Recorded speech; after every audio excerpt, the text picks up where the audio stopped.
गीत कर आई कोमल जी तनी हमारा भी आगे तरी चल जाए। जींस वाला तो ढेर मिली है, धोती कुर्ता वाले वही मिली है गोलू राजा भोजपुरी। अच्छा ये पहले धोती कुर्ता पहनत रही। एक गाना हम गाए थे आपके स्वागत में, क्या कहें? कह दीजिए कुछ भी। जितना हम एल्बम में गावे नहीं उतना स्टेज पर ना गा पाए, लेकिन ये जब हमारा एल्बम में यहाँ के काम कोई नहीं तो गीत पहले बार में बड़ी लोग सुनल कि धनिया रे धनिया अरे धनिया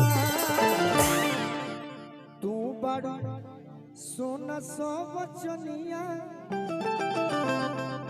हमार प्यारी धनिया। आज रोरो स्वागत में वो गीत हम गाओ। भरत शर्मा जी का आप नाम सुने होंगे, नहीं सुन ले बरियारी बोलती है तो घरी 27 साल में पूरा रहे जन्म कहां हो रहे हैं।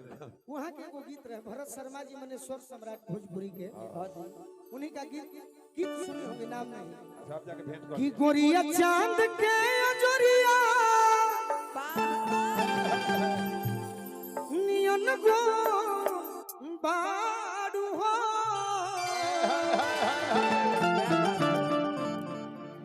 तोहर जोड़ केहू नहीं खे बेजोड़ बाडू हो।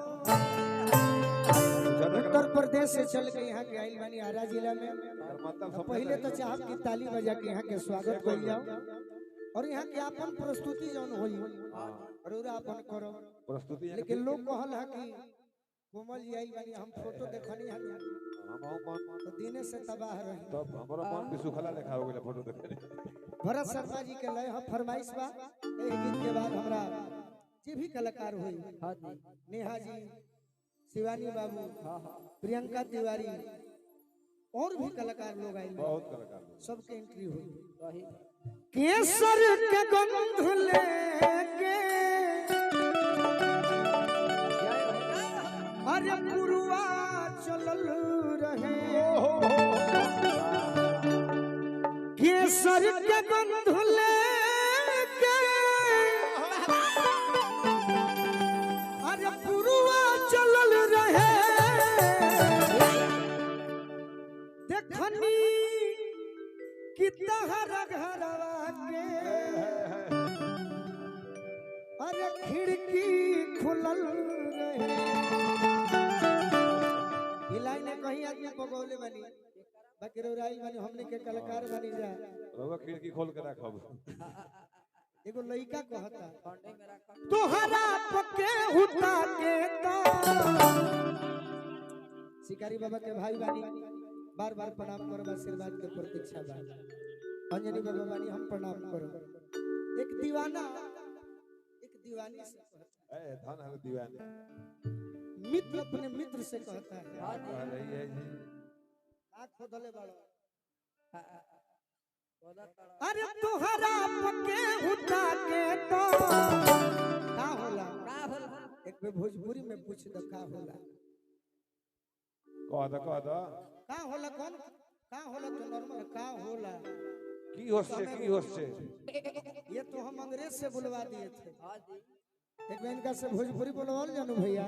उत्तर प्रदेश के पूछा कि का होला गोलू राजा जी, का होला गोलू राजा जी, कह का होला गोलू राजा जी, है उहे होला जी कोमल जी उहे हो। अरे तकलीफ हो खेला तोहरा के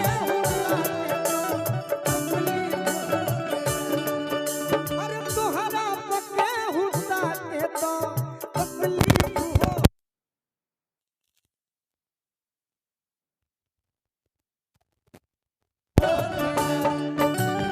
तोहरा पके हुता के तकलीफ हो खेला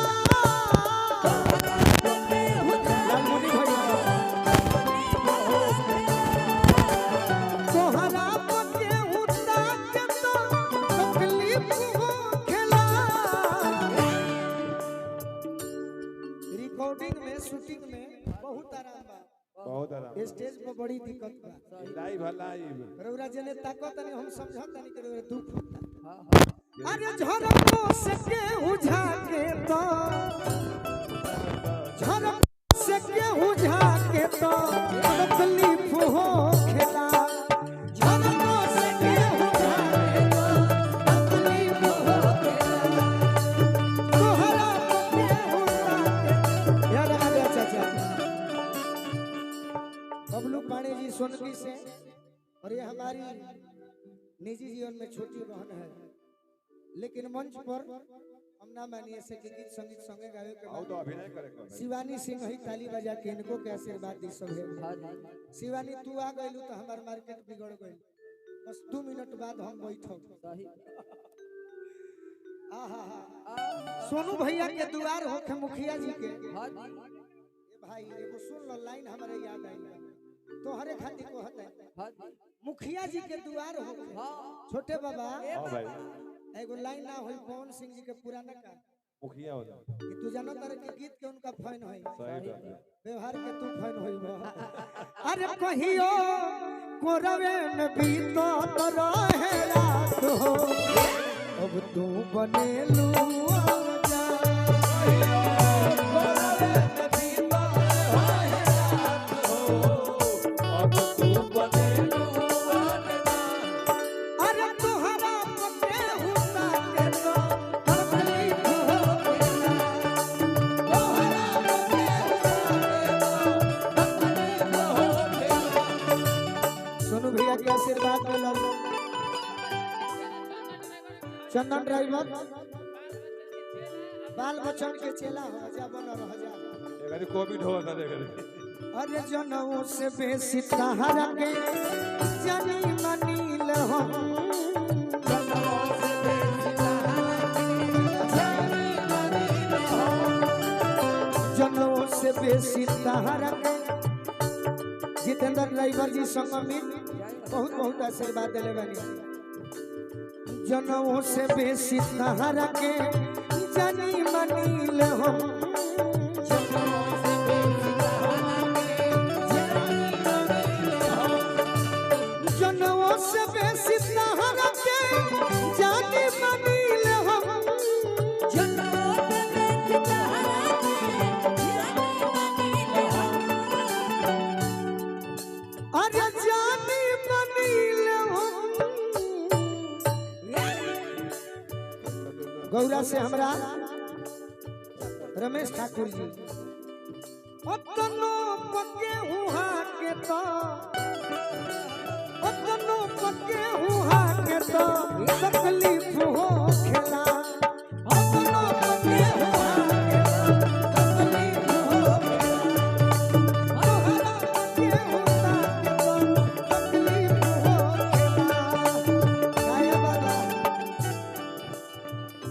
राधे श्याम बाबा बोकारो में बानी 19 अप्रैल के रहल हा, बाकी दुर्भाग्य बस कैंसिल भइल बाबा के पूरा दिया एगो लय रहे कितनी चाहत छुपाए बैठा हूँ तारा खातिर कहतनी प्रियंका जी। हाय प्रियंका भौजी ये न सोचो कि मुझको प्यार नहीं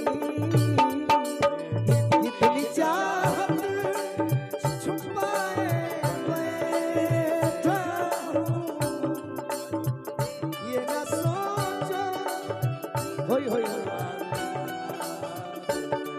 अरे तहरा पके हुआ के तो तकलीफ हो तोहरा पके और का सुन संग दिल के दिल में तू ही एगो बाड़ू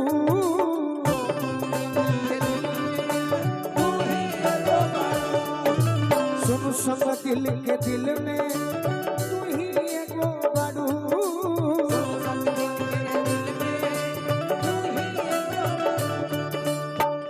सोनू संग दिल के दिल में अरे तू ही फौजी भैया दिल्ली से बानी अरे तू ही एगो बड़ू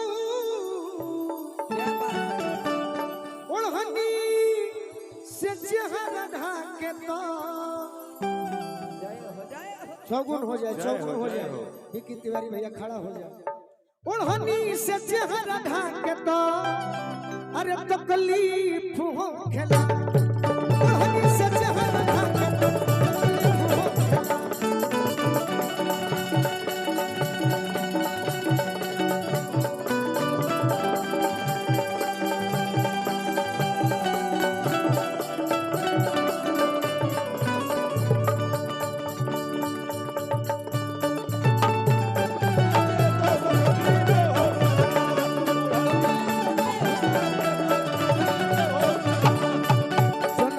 बेसी तहरा के जानी मनील हम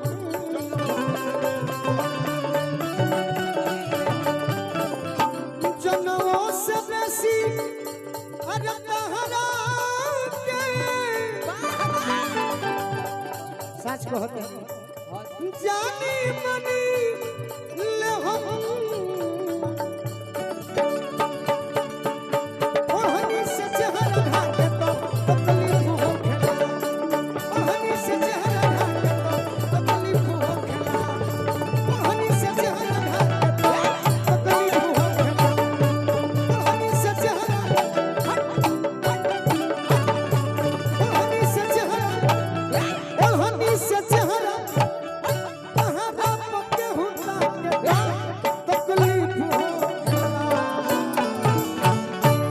गलती सही क्षमा करी सब है भी सब सही में गलती कुछ नहीं